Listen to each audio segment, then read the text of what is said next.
Жакынкы чыгыштагы Иран жана Израиль тирешүүсү акыркы 24 сааттын ичинде өтө курчуп кетти. Ассаламу алейкум кадырлуу көрөрмандар, каналга каттала кетүүнү унутпаңыздар. Дүйнөлүк ийри маалымат агенттиктери каршылаш тараптар ачык согуштун босогосунда тургандыгын кабарлашууда. Reuters агенттигинин маалыматына таянсак, Америка Кошмо Штаттарынын президенти Дональд Трамп Вашингтонда өткөн басма сөз чыйынында Иранга каршы аскердик операциянын жаңы мөөнөттөрүн жарыялады. Трамп бул кампания 4-5 жумага созуларын, бирок зарыл болсо андан да көп убакытка созулушу мүмкүн экендигин билдирди. Анын айтымында, чабуулдардын башкы максаты Тегерандын ядролук курал алуу мүмкүнчүлүгүн биротоло жок кылуу жана алардын баллистикалык ракеталык программасын талкылоо.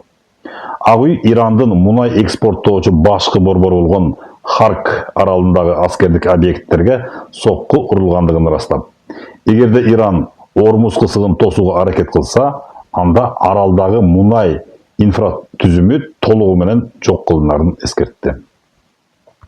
Ирандын мамлекеттик ИРНА агенттиги Тегерандын жолун жарыялады. Ирандын коргоо министрлиги Ормуз кысыгынын эң кооз жерлерине жаңы типтеги деңиз миналарын жайгаштыргандыгын кабарлап, эгерде мунай инфратүзүмдөрүнө чабуул жасалса, анда аймактагы Америка Кошмо Штаттарына таандык бардык мунай объектилери күлгө айланарын эскертти. Ирандын жогорку лидеринин кеңсеси Вашингтон менен дипломатиялык каналдар толук жабылгандыгын жана Тегеран чыныгы Убада операциясынын кезектеги толкунун баштоого даяр экендигин ырастады. Бул үчүн Иран 500дөн ашык Фаттах-1 гиперөндүү ракеталарын согуштук абалга келтирген. Кытайдын борбордук CCTV телеканалы бул кырдаалды глобалдык сооданын катастрофасы катары баалады. Перс булуңунда мунай танкерлерине жазылган чабуулдардан кийин дүйнөлүк биржаларда мунайдын баасы баррелине $115 чейин көтөрүлдү.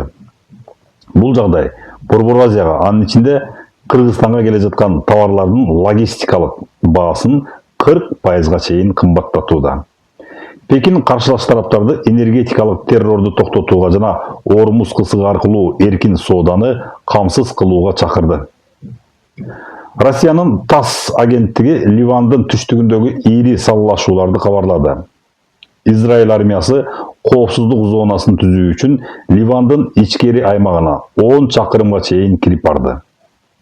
Associated Press агенттигинин кабарына караганда, Ливандын чек арасындагы Бириккен Улуттар уюмунун күзөт пунктунда жарылуу болуп, 2 индонезиялык тынчтык орнотуучу аскер каза тапты. Бириккен Улуттар уюму бул окуяны эл аралык укуктун бузулушу катары баалап, кескин айыптоодо. Аскердик аракеттер Йемен багытында да курчуду.